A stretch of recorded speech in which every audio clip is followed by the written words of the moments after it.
Revisão Sociologia Enem 2022, aula 1. Olá pessoal, tudo bem? Tudo certo?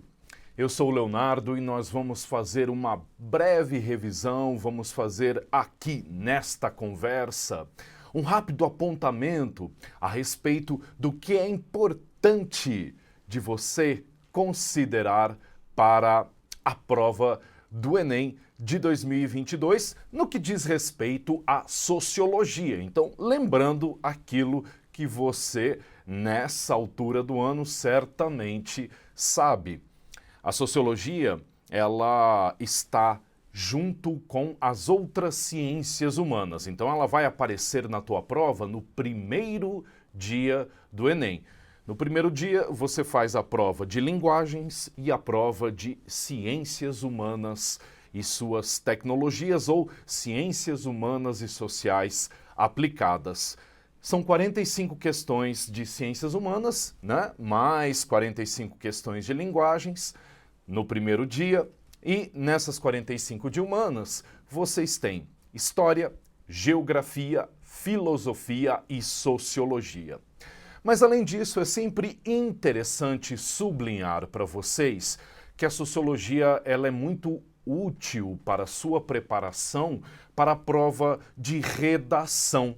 Como você certamente sabe, é muito importante ter repertório, ter argumentos, ter qualidade naquilo que você vai desenvolver em sua redação. E as redações do Enem sempre abordam questões públicas, questões sociais, questões culturais. Então, a sociologia também pode te ajudar bastante à prova de redação.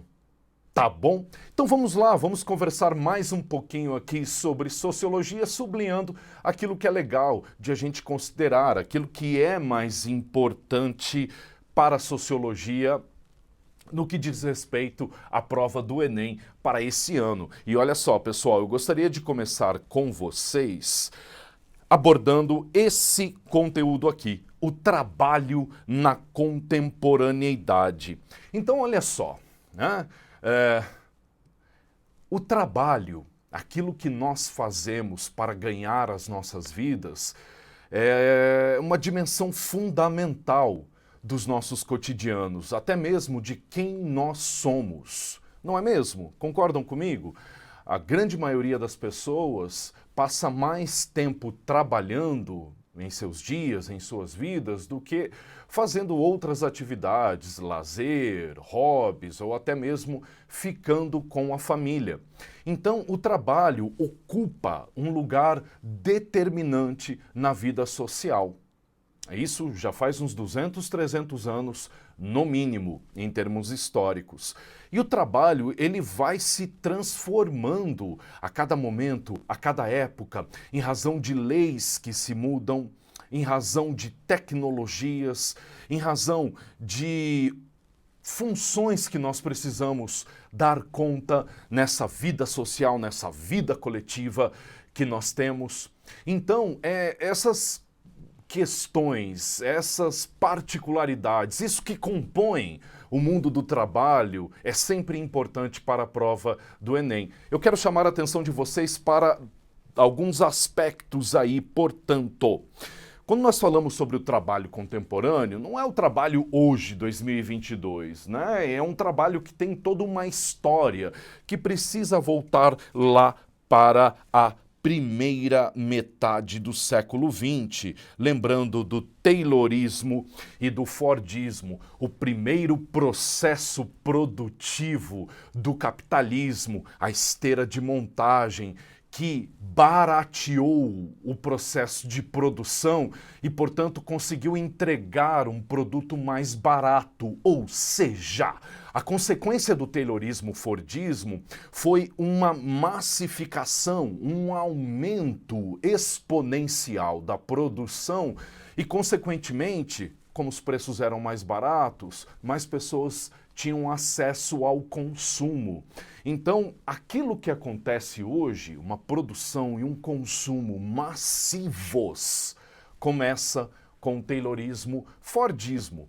Taylor, né? Taylorismo vem de Taylor, foi o teórico norte-americano que deu a ideia, e Ford, o dono, o proprietário da fábrica de automóveis, Ford, que colocou em prática as ideias de Taylor e transformando elas ainda, deixando elas mais dinâmicas e mais produtivas.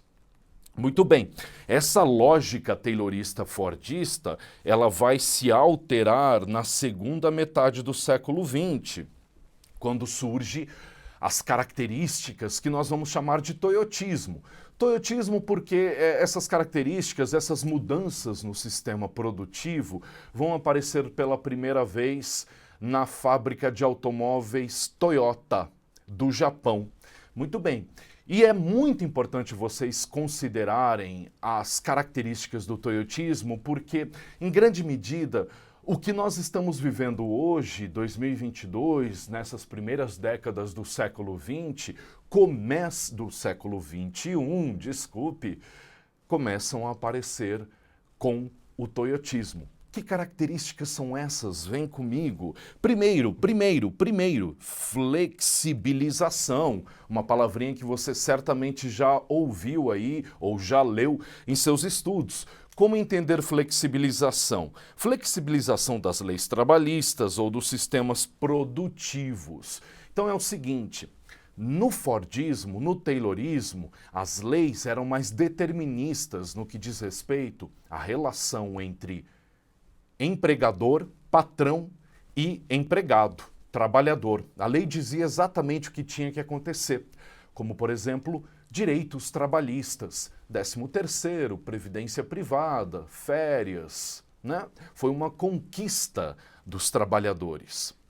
A partir do toyotismo, você tem uma flexibilização. Os estados nacionais, eles começam a permitir que trabalhadores e patrões negociem os termos das suas relações trabalhistas, dos seus contratos de trabalho. Então é isso que significa uma flexibilização. Você permite que cada caso seja um caso, né? Que cada fábrica, que cada realidade do sistema produtivo, então, para as fábricas de automóveis, para a produção de roupas, para a produção de alimentos, essas leis sejam negociadas. Por quê? Por que aconteceu essa mudança? Porque, de acordo com os legisladores, né, os estados nacionais, de acordo com os patrões principalmente, o mercado de produção e consumo é muito dinâmico. Então essas leis, elas atrasavam esse dinamismo, elas emperravam esse dinamismo. Eles diziam o seguinte, olha, tem horas que eu estou vendendo muito, tem horas que eu estou vendendo pouco. Então eu preciso ter mais liberdade para contratar e demitir trabalhadores. Essas leis, elas emperram esse processo. Então vamos flexibilizar e facilitar a vida do patrão, né? Então a flexibilização é muito mais interessante para o patrão, porque ele fica mais barato para ele contratar, demitir e alterar todo o processo produtivo. Isso é interessante do ponto de vista capitalista? Claro. Do ponto de vista capitalista porque tem horas que certamente você está vendendo mais, tem horas que você está vendendo menos. Agora, o trabalhador, ele perde, porque o trabalhador ele já ganha pouco, né? E sem essas leis trabalhistas, eles ficam mais vulneráveis a essa dinâmica do capitalismo. É por isso que os sociólogos falam em precarização do trabalho a partir da segunda metade do século XX. Tornou-se mais precário, né, trabalhar.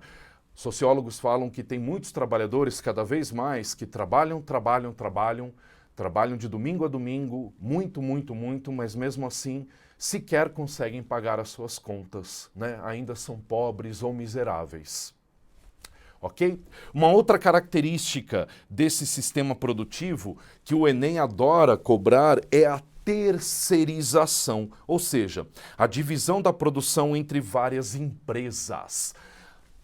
No Fordismo, a empresa era dona de absolutamente todo o processo produtivo. Então peguem os carros de Ford. Ford, ele construía absolutamente tudo.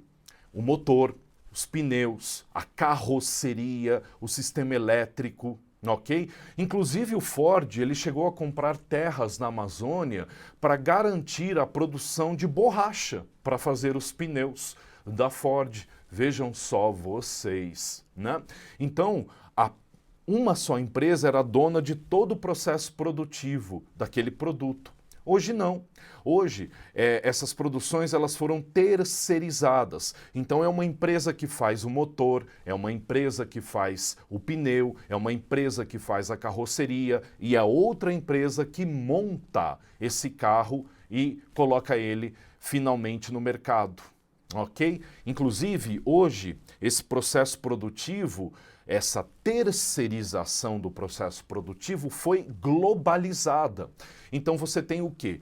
Motores que são feitos na Ásia, pneus que são feitos na Indonésia, uma carroceria que é produzida no México e um carro que é montado no Brasil para ser vendido na Europa, para ser vendido nos Estados Unidos e assim por diante. Então essa terceirização, ela tem como razão o quê?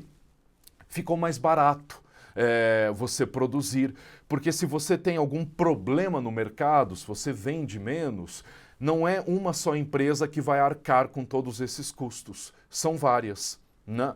Então, sempre do ponto de vista do capitalismo, sempre do ponto de vista de aumentar o lucro e diminuir os custos e riscos. São essas as transformações que nós estamos vendo acontecer. Então, já falei aqui para vocês da globalização, né? E, claro, as tecnologias digitais. Eu chamaria muito a atenção de vocês para o Enem 2022, das transformações no mercado de trabalho que têm ocorrido a partir das tecnologias digitais. Estou falando da internet, estou falando do celular, estou falando do computador, do tablet. Essas tecnologias, elas transformaram totalmente o mercado de trabalho. Pensem no Uber, pensem no Airbnb, que é uma empresa, é um aplicativo, na verdade, é uma plataforma digital em que as pessoas oferecem apartamentos, casas, quartos de estadia e as pessoas locam, né? Ou pensa em todos os aplicativos de entrega de compras de alimentos, de comidas, de compras de supermercado, de compras de shopping. Então, de fato, a internet ela vem alterando completamente o mercado de trabalho e, com certeza, essas transformações vão aparecer cada vez mais no Enem. Ok? Então, olha só, importante, essas transformações econômicas aconteceram a partir da transformação política que consolidou o neoliberalismo como modelo contemporâneo dominante, tá bom?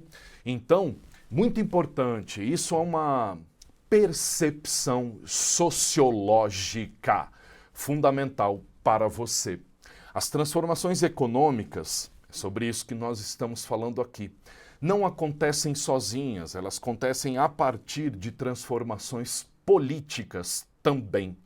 Transformações que acontecem nas casas legislativas, nos governos, mas também nas posições das pessoas comuns, de um modo geral, no que elas acham certo, no que elas querem fazer. E o que ocorreu nas últimas décadas, a partir da década de 60, 70, foi a consolidação desse modelo político-econômico que nós chamamos de neoliberalismo, ok? Em linhas gerais, esse neoliberalismo você pode entender como o Estado mínimo, ok? Um Estado cada vez menos interventor na economia, um Estado que cada vez mais deixa o mercado ser livre. Por que neoliberalismo? Porque lá no início do século XIX, a primeira bandeira política do capitalismo industrial foi o liberalismo. Liberalismo. ok? Deixe o mercado ser livre, nada de você ficar controlando ele, nada de você, Estado, ficar determinando o que vai ser produzido, o que e como vão ser comprados, ok? Depois de mais de 200 anos, após muitas transformações e mudanças aí no panorama político-econômico do capitalismo, você tem um novo liberalismo, um neoliberalismo, ok? Nós estamos nesse momento da história do capitalismo, tá bom? Então tem algumas questões aí para vocês resolverem, eu deixo aqui essas alternativas, esses exemplos para vocês estudarem e irem pensando a respeito desse tópico, legal? Muito bem, então, olha só, deixa eu terminar esse ponto, esse aspecto do trabalho na contemporaneidade, falando para vocês ficarem atentos aos trabalhos por aplicativos ou aquilo que sociólogos estão chamando de uberização das relações de trabalho. Como assim? Tá aqui, ó, pessoal. Sem patrões, mas com extensas jornadas de trabalho, sem direitos trabalhistas e renda mínima. A liberdade e a autonomia nessa forma de trabalho, essa forma de trabalho por aplicativos, parece ser ilusória. Então, o que os sociólogos estão chamando de uberização das relações de trabalho. Veja, quem trabalha com Uber, com Airbnb, com entregas por aplicativos, não tem patrão. Ele é livre, né? Ele define a sua jornada de trabalho, a sua carga de trabalho, ele pode estabelecer as suas metas de renda e ele vai lá e vai trabalhar a hora que ele quer. Ele não tem um patrão, ele não tem que bater o ponto. Muito bem, isso é interessante? Muitos acham que sim. No entanto, é preciso considerar os custos desse trabalho, porque no fim das contas, as empresas, os aplicativos estão o quê? Terceirizando os custos. O carro não é meu da empresa não, é do trabalhador. Quebrou o carro, o trabalhador que se vira, né? Ah, o trabalhador ficou doente, nada deu pagar licença saúde, não. Ele que se vira. Ah, mas e a minha renda, como é que fica? Não fica, se vira, ok? Então, essa lógica dos trabalhos por aplicativos, segundo a sociologia, ela vem crescendo cada vez mais, mas ela vem enganando muitos trabalhadores também, porque essa liberdade e essa autonomia esconde, muitas vezes, uma precariedade do trabalho. Jornadas de 16, 18 horas, pessoas que começam a trabalhar 8 da manhã, vão até meia-noite, longe de suas famílias, sem descanso, para no fim do mês, no fim do dia, no fim da semana, ganharem ali, ó, um dinheiro que paga suas contas e olhe lá. Perfeito? Tema quente para o Enem 2022, assim como um outro tópico muito importante da sociologia, que são as diferenças e desigualdades sociais. Olha só, muito importante você perceber as diferenças entre as diferenças e desigualdades sociais. Como assim, Léo? Ó, em sociologia, fala-se em diferenças, então guarda aí, para tratar aspectos culturais. Tá bom? E fala-se em desigualdades para abordar dimensões sociais. Então, as desigualdades não são somente socioeconômicas. É preciso considerar as desigualdades de gênero, raciais, de deficiência, regionais, dentre outras, ok? O Enem adora cobrar essas desigualdades. Por quê? Porque ela tem a ver com o que nós podemos entender por déficit de cidadania. Muito bem. Uma das grandes marcas, bases, referências da ideia de cidadania é a igualdade. Mas se você não tem essa igualdade, você tem o quê? Uma cidadania precária, você tem um déficit de cidadania. Bom, as desigualdades, então, caracterizam esse déficit, ok? São desigualdades socioeconômicas, eu estou falando de pobreza e riqueza, por exemplo, mas vocês também precisam considerar o quê? Preconceitos, como, por exemplo, o racismo, como, por exemplo, o machismo, perfeito? Ou como, por exemplo, o capacitismo. Muito bem, maravilha. Como assim, Léo? Capacitismo? Nunca ouvi essa palavra antes. Então vem comigo, que esse é o meu trabalho, é te explicar. Capacitismo, pessoal, é como as pessoas com deficiência se referem ao preconceito que elas sofrem, ok? Então é assim, ó, pense, um cadeirante, uma cadeirante, não é porque ela não consegue que ela não vai frequentar as ruas, os espaços públicos das cidades. É porque as cidades não estão preparadas para elas. Assim como pessoas cegas, pessoas surdas ou crianças autistas, jovens autistas, né, que muitas vezes não são aceitos nas escolas. Não é porque a criança, o jovem autista não consegue aprender. É porque a escola não está preparada para acolher e ensinar uma pessoa autista.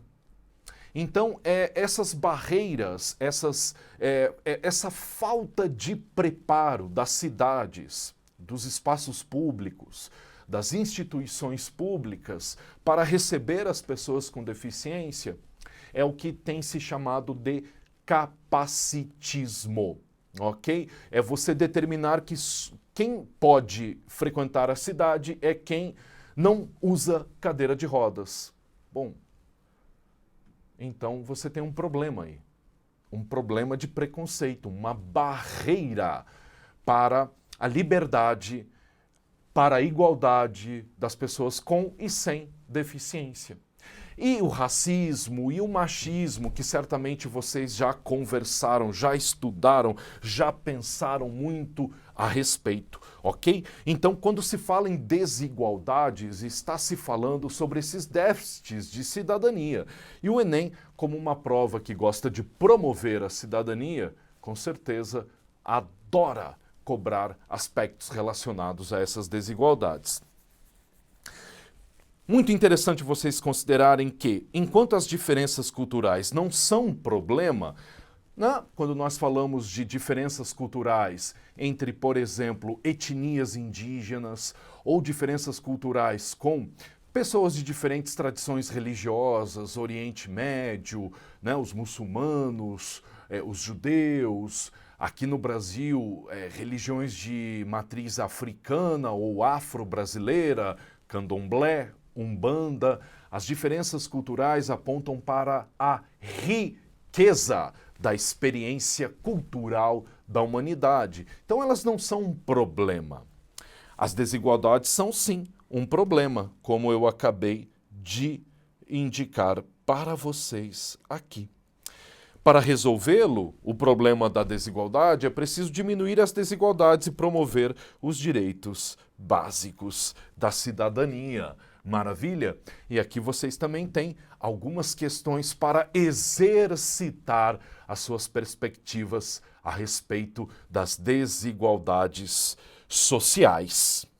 Para o Enem 2022, fiquem atentos ao racismo estrutural do Brasil. Isto é, para o conceito de que a sociedade brasileira foi historicamente constituída por desigualdades raciais, atenção, que até hoje se manifestam na realidade brasileira, ok? Essa leitura sociológica, antropológica do Brasil vem sendo cobrada no Enem desde que ele surgiu. A ideia de que você tem 3 séculos de escravidão no Brasil.